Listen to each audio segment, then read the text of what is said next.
Five, four, three, two, one. Merry Christmas. I'm John Miglosh for the WDMA and the International Society for Strategic Work. We're going to pick up where we left off today or yesterday and continue on in this social trends that we cannot afford to ignore. It's funny because if you skip that, you could just see social trends ignore, right? Oops, that was bad. You think it's easy highlighting these articles? Okay, and so I like this article, and I'm going to write to this guy who wrote it, this Neil. But I did have a chuckle at this one. The majority of customers now want to speak with a business directly through messaging. The savviest businesses will set up bots to prevent it. Oh, no, to handle frequently asked questions. Right. Anyway, I hope you see the irony in that. I just thought that was funny. Sometimes I wonder if authors read their articles, which I never did. People ask me, how do you produce so many articles? I never listen. I never read it. Okay, snowballing of stories. 64% of Hootsuites say they have either implemented Instagram stories or plan to next year. And I'm mad at Instagram because I have two accounts, a Miglosh Marketing and a personal one, and both got hacked and both got thousands of people. I supposedly followed 7,000 new followers that I'm following, which I'm not. FYI, Instagram. And so, and then I get messages. We have a suspicious login from Indonesia. Okay, well, it's not me. So you click not me, and then the person apparently changed the password or something. So then you got to go through setting up the whole account, but they won't get rid of any of the spam people I'm not really following. So when a company is that poorly run, if you want to advertise on there, I got to tell you, I'm not really following you. And it's really a serious issue that we've talked about before. Okay, social commerce. This was an interesting one. This one is one where we got to. 70% of China's Gen Zers, I guess, should probably be Z in apostrophe. 70% of Chinese Gen Zers now choose to buy directly in social. I thought that was really interesting because if you remember the articles and videos I did on the Trump campaign, they chose to use selling on Facebook as a key component to their market research.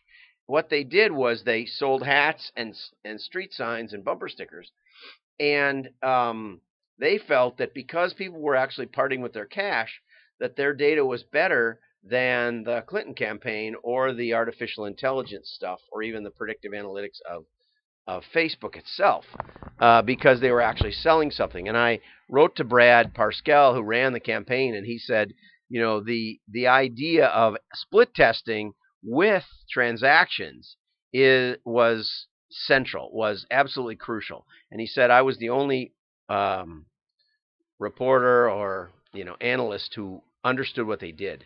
And so this is big from an analytics standpoint. It's also big because you have to be able to take an order on Facebook. You have to have that integrated. And I think the days of big iron order processing, it's really interesting. I bought a set of grill burners on Christmas night because we were making beef tenderloin and the grill was not doing so well. And so I took it apart that day and realized that the burners were cracked and broken, and I ordered them that night, on Christmas night. And they came yesterday, so that was, the day after Christmas, the 27th, so 2 days afterwards, really 1 day to get here. And I heard a knock at the door, and I said, who is it? And someone said, Amazon. Well, I don't buy from Amazon much because I don't like the way they track you, and they don't really support the vendors. But it was the grill burners in basically next day, and which they worked superbly well. But I had bought them on eBay. But the vendor obviously was using fulfillment by Amazon.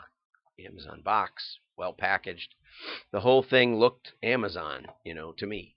So the idea of having an order processing system may be passe. Now, the problem you have is that Amazon then doesn't let you remarket to those people, to me, which I kind of like because Amazon doesn't do it because I didn't buy through Amazon, and the vendor doesn't do it. So the marketing consultant is anti-marketing. Yes, a little bit. Anyway, so you need to be able to take an order. Now, I did pioneer something with one of the largest payment system companies, the credit card companies, who take your, when you say save my credit card, in order to be compliant, the vendor, the merchant, will put your real credit card in a vault in a computer somewhere that just really is secure. If you're smart. If you're smart, you'd use Heartland Payment Systems. Give me a call if you need more information, and we'll talk about it. But there's a way to use that in embedded Facebook ads that are direct to your customers, that they cannot then use that same technology, the consumer can't, to go buy it from someone else. So it preserves the relationship with your customer, not like Amazon. It allows you to sell a specific product to a specific customer and let them one-click order through Facebook, through Twitter, through email. So if you've been looking for something like that, it's not widely known, but it is actually available, and I helped invent it, as usual. Should have written a patent on that one. Okay, so that one is a key process. Okay, those are social trends we can't afford to ignore. Here's some predictions on AI. Improved cyber threat detection. This is great because it's behind the scenes. You have to have something that's watching while you sleep because it's a global issue, and if you don't, you can't go to sleep. So, and part of this is like a denial of service. Every few months, there's a massive threat where computers of the world have been infected. Could be millions of computers. Suppose millions of computers all of a sudden knock on your website and say, I want to look at this page, whatever it is, the home page. Well, your host can't deal with all of that. So effectively they shut you down. Even though they really haven't shut you down at all. They've just asked politely for your home page. Well, if you can figure out which ones are real requests and which ones aren't, then you have a shot. But if it's a broad-based viral attack, then it'd be tough to do. But so that's a good place for AI because you got to have something like that.